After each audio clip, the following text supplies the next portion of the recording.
What's going on, motherfuckers? Today, I'm going to show you how to rescreen a home window screen.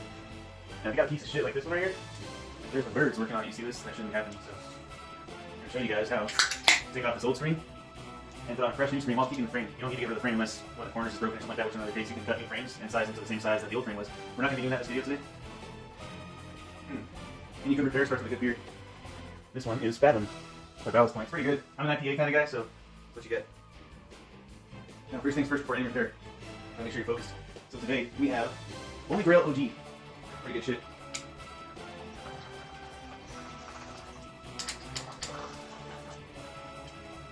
Kind of shitty later.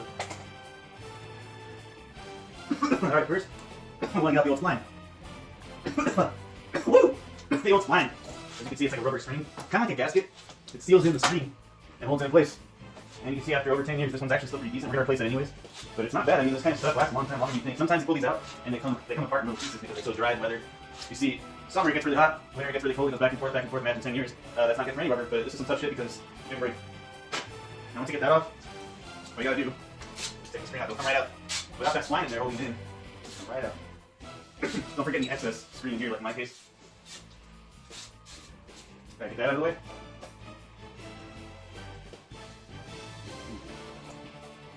Now you're gonna grab your new screen, but you're gonna have to cut to the size of the frame. It's not a big deal. You just roll it out over the frame and then cut around and cut the shape out.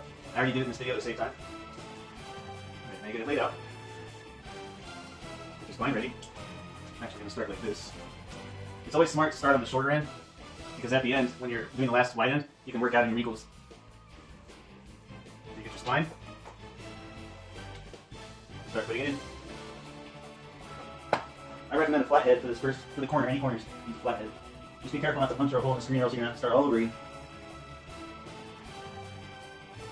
Then you take your spline wheel and do the rest.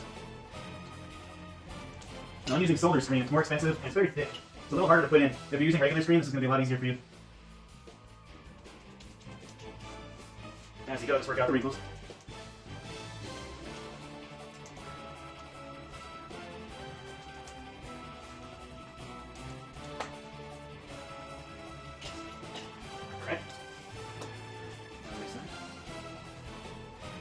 The corner coming out, get that flathead. Make sure your corners are all the way in. You don't want any of these things coming out in some high winds. If you're in a windy area like me, you are not going to want that happening. Could actually damage your frame too. And the frames are not easy. They're $15 roughly for a frame to build one. Just the frame. You add that up, how many windows is in your house, on top of the screen material, and then the labor, it's just too much. You don't want to break any frames, you don't have to. Next. Now when you get to where the pull tabs are, you're going to want to use a flathead to push that in. It gets a little rough right there. Because you're trying to push the spline in, and at the same time there's something extra on that little crease. It's the little plastic tab for that thing, the pull tab. So keep that in mind when you're doing the side with the plastic black pull tab on.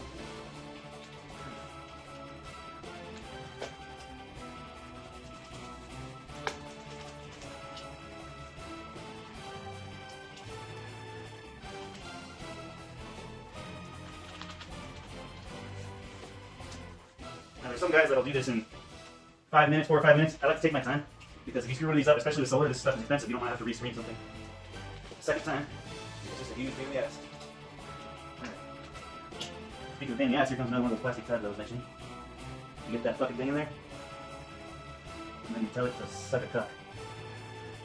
That's what I do with any of my challenges. I just look at that challenge, and I tell it to suck a cuck. Of course, that's not all I do beat the challenge, but it is fun to talk some shit every now and then. Good. Now it's going to look a little loose until you get the last wall on it, so don't worry about that. Plus, you don't want to get it too tight. I'll tell you why towards the end. Again, get the corners in there, nice and deep.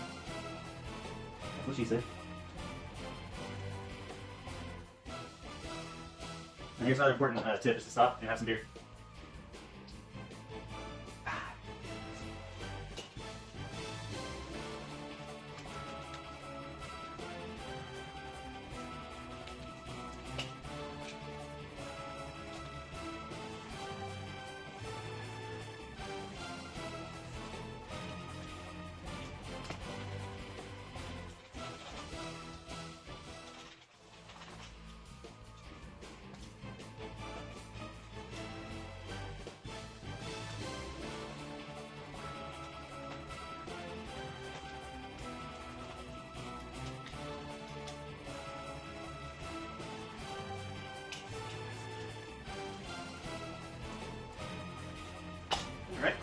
We have the last piece here.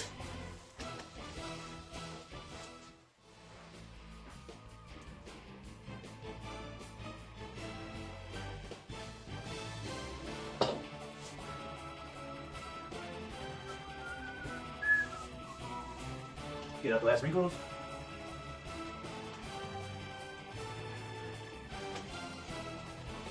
Start splicing it up. Hello, Splicer! Splicer! Give me the splice I begged you!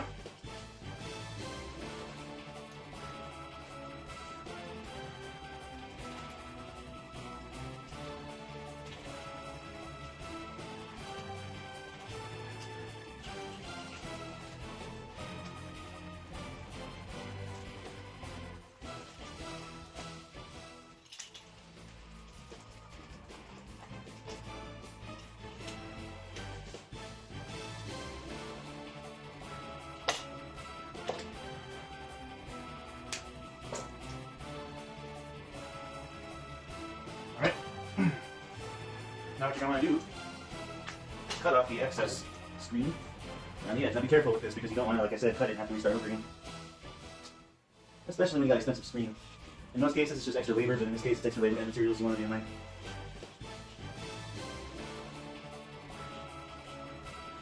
Now, if you're only doing one screen, you may not have a chance to get so good at cutting, but after you do a certain amount of screens, you kind of get the groove for it.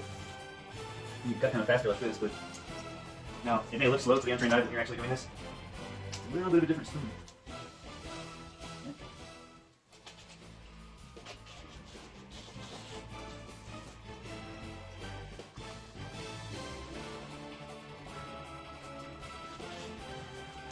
You want to try to get as close as you can to the frame. It's a lot better if you can do